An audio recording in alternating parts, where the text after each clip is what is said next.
किसी ने क्या खूब कहा है, परिश्रम से प्राप्त धन ही दान योग्य होता है और ऐसे ही दान का फल मिलता है। नमस्कार दोस्तों, मेरा नाम प्रेम प्रकाश पांडे है। आज अपने चैनल पर एक नई बेहतरीन मोटिवेशनल स्टोरी लेकर के आया हूं, जिसका शीर्षक है परिश्रम से प्राप्त धन की कीमत। तो चलिए, चैनल को सब्सक्राइब नहीं किया, सब्सक्राइब कर लीजिए और सुनते हैं यह स्टोरी।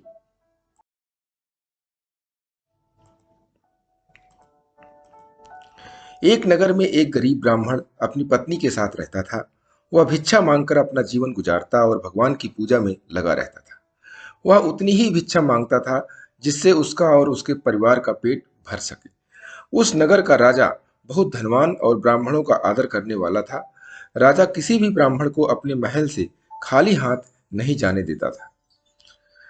दूर दूर से ब्राह्मण राजा के पास आते और मुंह मांगा दान लेकर आशीर्वाद देते हुए चले जाते।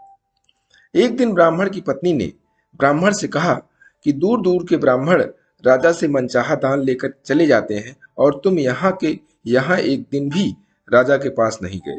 जन्म भर कंगाली कहाँ तक झेलूं?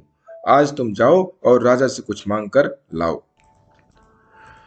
ब्राह्मण ने अपनी पत्नी को समझाते हुए कहा, तू तो बावरी है, हमें धन की क्या जरूरत? हमें इतना तो मिल ही जाता है जिससे हम अपना पेट भर सकें। और राजा का धन अच्छा नहीं होता, वह हमें नहीं लेना चाहिए। ब्राह्मण की पत्नी जिद पर अड़ गई और बोली, मैं तुम्हारी एक भी बात सुनने वाली नहीं हूं। कब तक हम कंगाली में जीते रहेंगे? तुम तो रोज माला लेकर बैठ जाते हो, अपने बच्चों को क्या खिलाएं और क्या पहनाएं? जब बच्चे दूसरे बच्चों को पहनते, ओढ़ते और खाते पीते देखते हैं तो उनका मन भी ललचाता है। आज तुम राजा के पास जाओ, राजा बहुत भला व्यक्ति है, वो हमें जरूर मुंह मांगा दान देगा। मजबूर होकर ब्राह्मण राजा के महल की ओर चल दिया, पर राजा उस समय महल में नहीं था। ब्राह्मण को वापस लौटना पड़ा।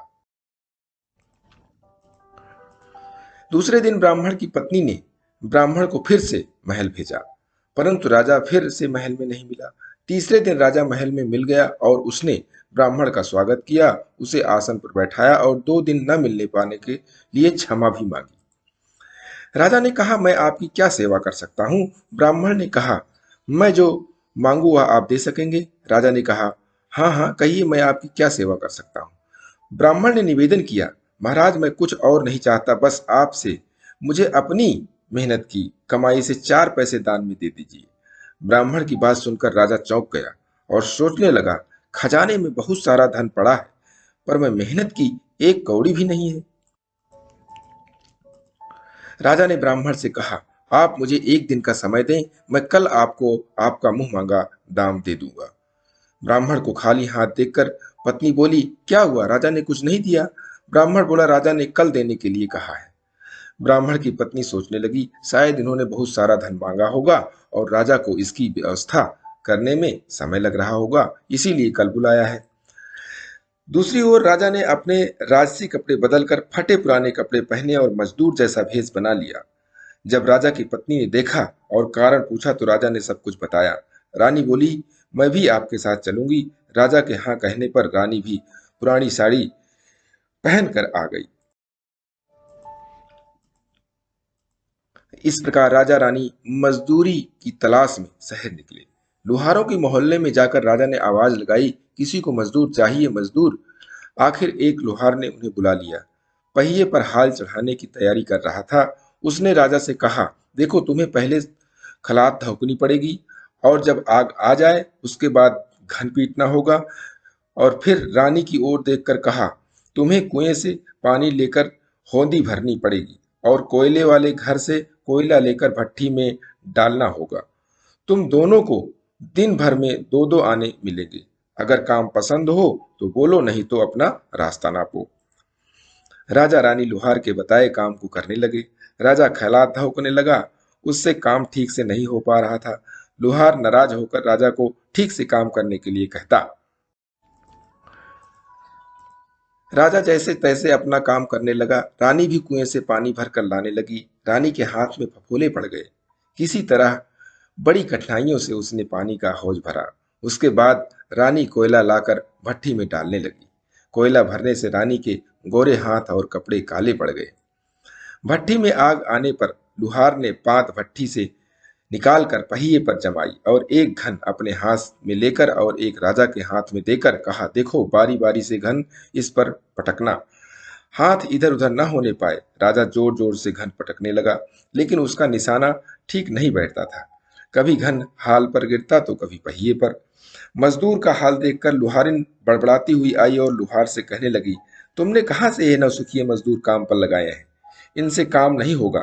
ये सस्ते मजदूर तुम्हारा हर काम बिगाड़ देंगे।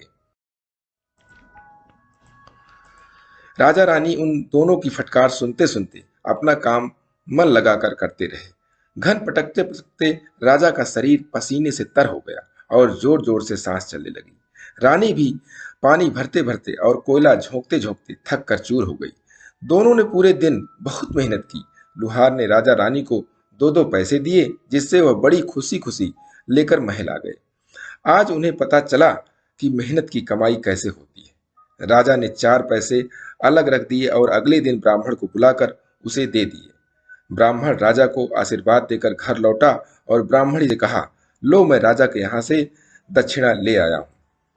ब्राह्मणी खुश होकर दौड़ती हुई आई, पर जब उसने चार पैसे देखे तो वह ठिठक कर रह गई और उन्हें दूर फेंक दिया।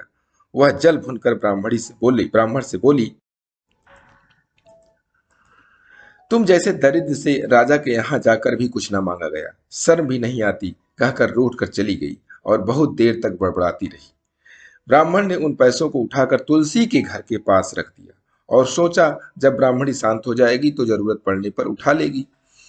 परंतु कई दिनों तक पैसे वहीं रखे रहे और फूल बेलपत्र ऊपर से गिरकर मिट्टी में दब गए। ब्राह्मण और ब्राह्मणी दोनों ही उन सिक्कों के बारे में भूल गए। कुछ दिनों बाद तुलसी घर में चार पौधे उगे। चारों पौधे बहुत सुंदर थे।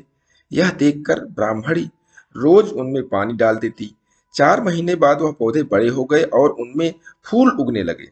फूल सूखने पर इनसे मोती झरने लगे। ब्राह्मण और ब्राह्मणी ने कभी मोती नहीं देखे थे। वह समझे कि कोई बीज है।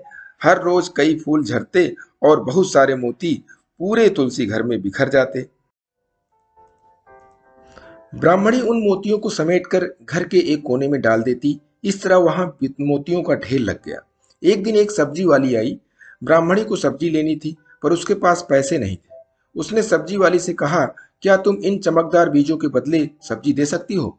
सब्जी वाली ने देखा तो वह तो पहचान गई कि यह तो मोती है। उसने खुशी खुशी ब्राह्मणी को उन मोतियों के बदले उसकी मनपसंद सब्जी दे दी। अब से हर रोज ऐसा ही होने लगा। ब्राह्मणी और सब्जी वाली दोनों खुश थे। सब्जी वाली वह सोचकर खुश थी कि मुझे एक पैसे की तरकारी के बदले हजारों का माल मिलता है, और ब्राह्मणी यह सोचकर खुश थी कि इस बीजों के बदले सब्जी मिल जाती है। इस प्रकार कई महीने बीत गए। उधर राजमहल में कई हंस थे जो मोती चुगते थे। राजा का यह नियम था कि जब राज हंस मोती चुग लेते थे तो उसके बाद ही राजा और उसका परिवार भोजन करता था। एक समय बाद राजा का सारा मोती और दान देने में खर्च हो गया। अब राजा को मोती खरीदने तक पैसे नहीं बचे। यह खबर पूरे नगर में फैल गई। ब्राह्मण और ब्राह्मणी को जब यह पता चला तो उन्होंने यही विचार किया कि राजा बहुत दानी और नेक दिल हैं, उनसे अपना सब कुछ दान कर दिया, यहाँ तक कि उनके पास खाने को भी कुछ नहीं है। ऐसे हालत में हमें उन लोगों की सहायता करनी चाहिए। ब्राह्मण ने ब्राह्मणी से कहा कि अगर तू कहे तो इसमें से कुछ बीज राजा को दे दूं। तू कहती है ना इस बीज से सब्जी और खाने की चीजें मिल जाती हैं। ब्राह्मणी ने कहा, हाँ हाँ, मैं रोज इसके बदले सौदा लिया करती हूँ।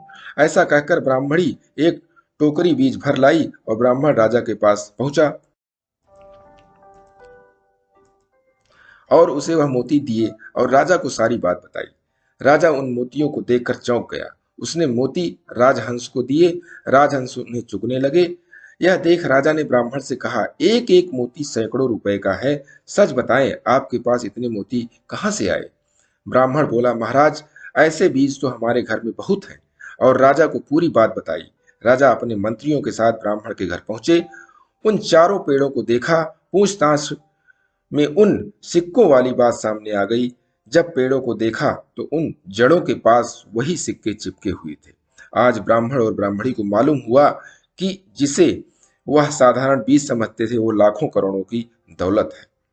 ब्राह्मण ने सोचा कि मेरे लिए यह धन किस काम का। ऐसा सोचकर ब्राह्मण ने सारे मोती राजा को दान में दे दिए। राजा की आंखें भी खुल गईं। मेहनत की धन की कीमत उन्हें मालूम पड़ गई। उस दिन राजा ने प्रण कर लिया कि मैं खजाने के पैसे से एक भी पैसा अपने खर्च में नहीं लगाऊंगा। अपना खर्चा मेहनत करके चलाऊंगा। खजाने और ब्राह्मण के दान से राजा ने जनता के हित में कई धर्म कर्म के काम शुरू कर दिए और राजा ने धर्म का पालन राज करने में लगा दिया। दोस्तों, यह कहानी हमें सिखाती है कि परिश्रम से कमाया गया धन से कीमत उन्नति होती है। इसीलिए परिश्रम यानी मेहनत से करते रहें और उन्नति करते रहें।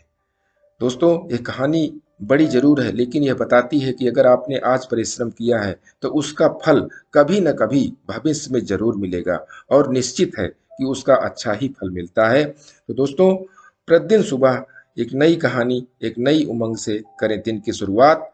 तब तक के लिए छोटों से मिले प्यार, बड़ों से मिले आशीर्वाद और भगवान के सहारे के साथ यही कहना चाहूंगा कि काम तो सभी करते हैं, पर काम करो कुछ ऐसा कि उदाहरण बन जाए।